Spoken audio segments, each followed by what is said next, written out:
In this video, I'm going to show you 4 of the hidden traps you may encounter in your journey of mental health recovery and the one way you can avoid them.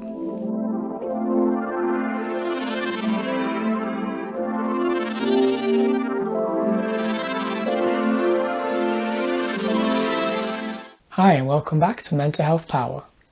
So these hidden traps that I'm about to share with you are partly things that I myself also experienced on my journey of recovering from anxiety, depression, depersonalization, and video game addiction and other types of issues as well. These are things that I've noticed I don't really see being spoken about in some mental health circles or self-development circles, or what we can call self-exploration circles. Yes, these are somewhat known, but in the larger discussion on mental health, these are things that I've just rarely seen come up. So I thought it's important to share because these are things that partly blocked me from making progress in recovery for sometimes years until I became aware of what was going on. And so one of the main issues I had, and I think probably many people will probably encounter this trap, is the identification with the mental health issues you have. And so while this sounds strange, it's actually quite dangerous. So what I discovered was, I'm not sure how many years ago it was, I don't remember exactly when I realized this, that I was doing this unintentionally, but I kept reaching what I guess we could say is a wall. I kept running into a wall in my recovery from depersonalization symptoms. That no matter how much progress I made, I always kept falling back, and I just sensed there was this almost invisible barrier stopping me. So through various different ways, I eventually realized that the problem was I was identifying with depersonalization, and I mean as in I was seeing it as part of myself. So part of my own self-image at the time included having the symptoms of depersonalization.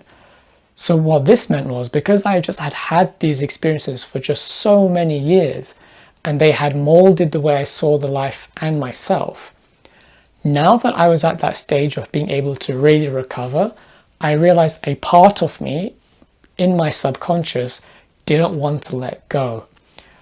And so I kept, in various different ways, just falling back and noticing the symptoms would come back. It was only when I recognized, you know what, I think part of me is struggling to let go because it's become part of my identity. Then I discovered ways where I could just let it go. So one of the things I noticed that I did, and I see other people do as well, and it's not nobody's fault, it's the way that we use language currently in regards to mental health, and I think honestly this should stop, is I used to do this all the time. I used to refer to it as my disorder, or I used to refer to it as my depersonalization. And I know typically when it comes to physical issues, they refer to this, let's say there are physical symptoms in your leg, we would refer to them as my symptoms, or doctors would say your symptoms. On a physical level, it doesn't seem that strange and I can understand.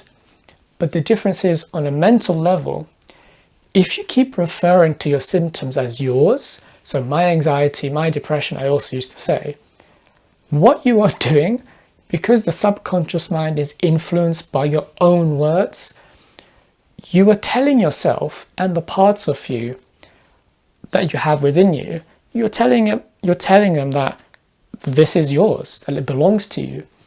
I know that sounds strange, but if you keep repeating something over and over again about yourself, it does influence your self-image. So by me, and I know other people do this as well, again, nobody was told this, so it's nobody's fault. If we keep saying that it's my disorder, my symptoms, my anxiety, my depersonalization, etc., that's going to make it a lot more difficult to let go and to recover, because our minds have been completely trained to not let go of what belongs to us, right? Nobody wants to do that naturally. We don't normally want to do that. And so you're essentially creating an identification with the exact symptoms you're trying to get rid of. And it took me a very, very long time to realize this. So that's the first hidden trap. The second thing to look out for is just straight up giving up. So yes, I technically gave up several times, but the only reason why I was able to make where I am now practically a complete recovery from those mental health issues is because I basically just never gave up. I'm kind of stubborn that way. I just kept trying and trying and trying different things until I eventually did find various things I could use that helped me. It's partly why I discovered the identification problem, because I knew there was an invisible wall, I just didn't know what it was, and I just kept running into it enough times and looking for answers until eventually I discovered the answer. But what I know is very easy to do, and again, I can't, because I've done this as well, I can't point the finger at anyone, of course I can't. It's very easy just to give up and to see, oh, okay, there's this quite a long, potentially long road to recovering from mental health issues. Yes, it's going to be uncomfortable. Yes, there could be many things you'll have to bring up from your past you don't want to. There are probably going to be things about yourself that you don't want to change or to see. And so it can be easy to give up, but on a deeper level, sometimes one of the reasons why we can end up just giving up after only trying for a short amount of time is because if we already, for various reasons like life experiences, have a core belief that that's just how life is. Let's say that this phrase, that's life. Let's say that that's a core part of how you see the world. As in, you see the world in a way where things just happen and there's nothing you can do about it. Of course, I understand that there are definitely things where that does apply, but not everything. Sometimes it's very easy, if you've had very difficult life experiences repeatedly, to fall into this trap of just, well, that's just another thing that's happened in my life and I can't do anything about it. This is what can be referred to as learned helplessness, where because we've been in situations throughout our life, often in childhood, where we've been helpless because we were children or teenagers, etc., we experienced high levels of powerlessness, then that can develop in our subconscious the belief that that's life, that's just what life is about, it's only about suffering, and so this is just simply fulfilling that exact belief. So it's like a self-fulfilling prophecy. But the fact is that when you look online, when you go and speak to people, people have recovered from many, many mental health issues, or they've improved to such an extent that it effectively doesn't really affect their life. And a big problem with this is that a lot of the media sometimes can also create this impression. Not all media, but it does depend, and I guess that could just be my own perception of some parts of the media, where sometimes some media can give the impression that there's nothing you can do in life to recover. One of the things I noticed, but again, it might just be my own perception, I noticed that there aren't enough stories of people recovering from depression, recovering from anxiety, depersonalization, other mental health issues. You maybe get stories about addiction recovery. That okay, is more common. But when it comes to depression and anxiety, again, maybe it's just me, I haven't, unless I've gone and looked for them, I noticed the mainstream media doesn't really put a focus on the fact that people do recover. And so I think partly that's why people can end up giving up, because they just think, well, I've got this thing and there's nothing I can do about it. No, there are absolutely things you can do about it, at least with the things I've experienced. I can't talk from the things I haven't experienced. And this also links to another core belief people can develop. Again, it's not their fault. It could be something they picked up from their upbringing, through life experiences. It's this belief that, and it's one of these hidden traps, which is that change is not possible. So one of the reasons why, let's say, people can find overcoming addiction difficult is because they can end up, to an extent, also identifying and seeing it as part of their personality. And that is a form of giving up when you think about it, and that was difficult for me to accept. And so this idea that it's not possible for someone to change, I'm not sure where this is rooted in, but I think partly it's rooted in a very old idea, which I'm not sure where it originates from, the idea that the brain can't change. But actually there is such a thing as neuroplasticity, which is the reality that the brain can grow new cells and your brain can change. So it can create new neural pathways, which means that whenever I've spoken about this in my other videos, where the more you repeat an action, the more your brain is creating new pathways for that action. So things you've done hundreds of times, there will be pathways for that, so your brain can instantly execute the program much faster. And so if the brain can change, if your body can change, if your thoughts change or emotions change, well, you are changing. You can completely change. And so a reality, a truth of the universe is that change is the only constant. So change is inevitable in all things. So that's something to remember, that change is the only constant. And of course, we're in the universe, we're part of it. So that also includes us. So you may think, for example, let's say someone has all kinds of various mental health issues, including addictions, and they think it's not possible to change that. And they think it's not possible to change themselves. They are still changing. It's just they may be slightly declining at a rate that they don't notice, but they're still changing in some way. So if you're changing anyway, you might as well change in a way you prefer so that you're not experiencing suffering.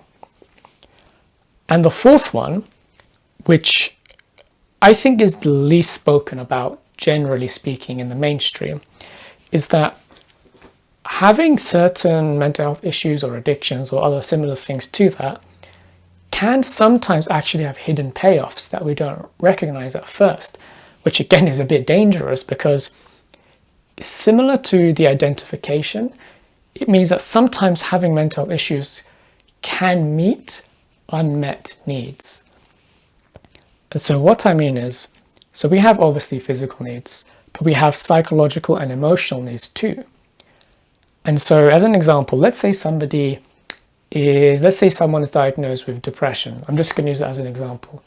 And let's say people they know find out, and all of a sudden they have people coming to help them. And let's say that never happened before. All of a sudden, with the news of this diagnosis, in a very nice way, of course, with all the good intentions, people are all of a sudden taking more of an interest in their life and really supporting them. What if that was the first time in someone's life they've experienced that kind of support? And so now, a need that had not, an emotional, psychological need that wasn't met for possibly a long time in their life, all of a sudden is being met now.